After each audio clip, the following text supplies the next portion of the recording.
Listen to 12 Years a Slave by Solomon Northup, Level A1, Oxford Reading University. Solomon Northup is a free black man. He lives in New York with his family in the 1840s.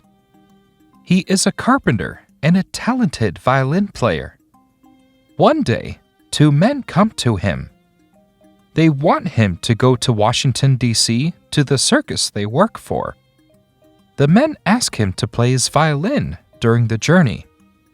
Solomon agrees. Unfortunately, they give Solomon drugs. He wakes up and discovers that he is in a slave pen near the capital. Birch is a cruel slave trader.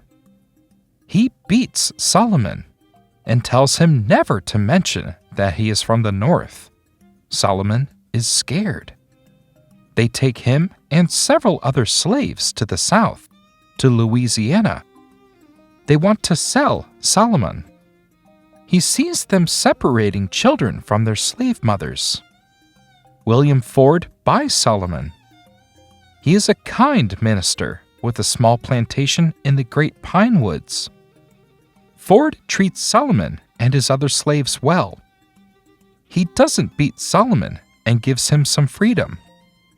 Ford thinks that Solomon is a hard worker. But a local carpenter who works for Ford doesn't like Solomon. His name is Tibeats. He is a cruel man. Unfortunately, Ford has some money problems and he sells Solomon to Tibeats. Tibeats is a terrible master. One day, he is angry because he thinks that Solomon is doing his work wrong. He comes at him to beat him. Solomon attacks Tibeats and beats him very hard. Tibeats runs away. Solomon realizes what he has done. Tibeats wants to kill Solomon. Chapin is one of Ford's workers. He knows that Tibeats is a very bad person. Chapin protects Solomon from Tibeats. The relationship between Tibeats and Solomon is very bad now. He even wants to hang Solomon. Then Tibeats sells Solomon to Edwin Epps. He is a man who can break every slave. Epps and his wife have 2 plantations near Bayou Boeuf. Epps is a very wicked person. He beats his slaves for any reasons. Also, he likes one slave woman. Her name is Patsy. Mistress Epps hates Patsy because of this. Patsy is often between the two of them. That's why they beat her very often. On Epps' plantation, Solomon picks cotton and does some other work. Sometimes he goes to other plantations. For example, he cuts cane near the Gulf. Solomon tells us about cotton and cane, what life for slaves is like, Christmas, relationships, and other things. He says that this system is terrible. Solomon does not excuse masters for their behavior, but he thinks that people must destroy the system to make real changes. Solomon's life improves when a carpenter named Bass comes to work for Epps. Bass tells Epps that slavery is a terrible system and must be destroyed. Epps laughs at Bass.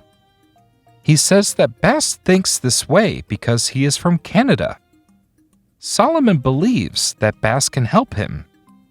One day, he begins to tell him about the places he knows in Canada.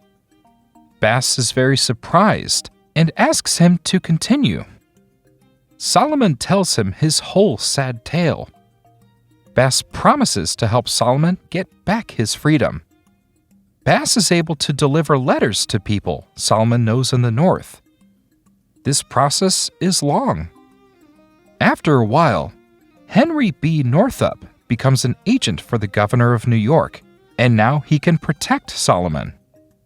Northup arrives at Epps' house with the local sheriff.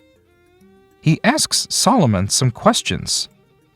Northup and Solomon are happy to see each other. The other slaves are surprised that Solomon had never told them his story. Epps is angry that he has to free Solomon, but he has no choice.